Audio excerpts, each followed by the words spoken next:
House Oversight Committee is escalating its impeachment inquiry into President Biden, with Chairman James Comer issuing subpoenas to multiple members of the Biden family. Fox Digital reporter Brooke Singman is here live on set now. Brooke, good to see you. So who are these subpoenas for? Hi, Sandra. Thanks for having me. So this just breaking. We have subpoenas for Hunter Biden, James Biden, the president's brother, and Rob Walker, who is a business associate of Hunter and James.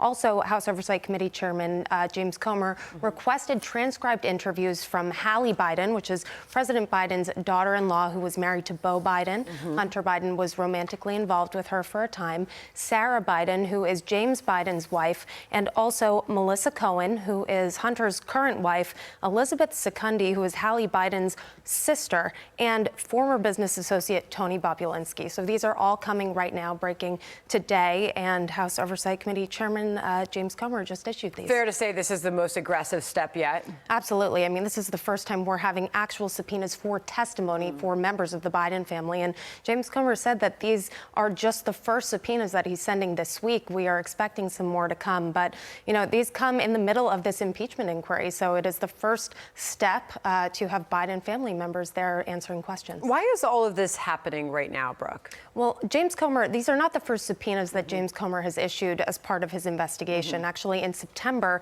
he subpoenaed bank records belonging to Hunter and James Biden. That was, at that point, the most aggressive step that he had taken. But in the last few weeks, you know, the committee has been obtaining these subpoenaed records from James and Hunter's personal and business financial records. And what Hunter Biden and James Biden's records have shown, according to Comer, is that President Biden actually may have benefited. So last week, James Comer said that President Biden actually received 2 checks from James Biden and Sarah Biden's personal bank account, one for $40,000 and one for $200,000. Those checks both were labeled in the memo section of the check as loan repayments, but James Comer says the White House is not providing those documents that would prove that those were actual loans. And the money actually came on days that the Biden family was obtaining money from Chinese business companies and more. So Comer's been laying all of this out and following the money. And as far as the overall, this piece fitting into the overall impeachment inquiry, Republicans say this evidence that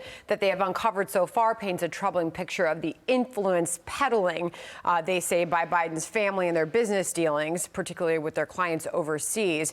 Quoting Comer directly, now the Oversight Committee is going to bring in members of the Biden family and their associates to question them on the record of evidence. The stakes obviously are exceedingly high, Brooke. Absolutely, that's true. And House Speaker Mike Johnson, newly minted House Speaker, came in and said that he told me during an interview last week or the week before that he believes that the president actually is engaged in a cover-up and continues to lie to the American people about whether he was involved in or had any knowledge of his son's business dealings. Also, last hour, Hunter Biden's lawyer sent a letter to House Speaker Johnson asking him to stop these investigations led by Comer and also by House Judiciary Committee Chairman Jim Jordan. Something tells me that's not going to happen. Exactly. They say they're going to continue to follow the facts, and that's what they intend to do. Okay. Brooke, thank you so much. Excellent reporting, as always. Hey, Sean Hannity here. Hey, click here to subscribe to Fox News YouTube page and catch our hottest interviews and most compelling analysis. You will not get it anywhere else.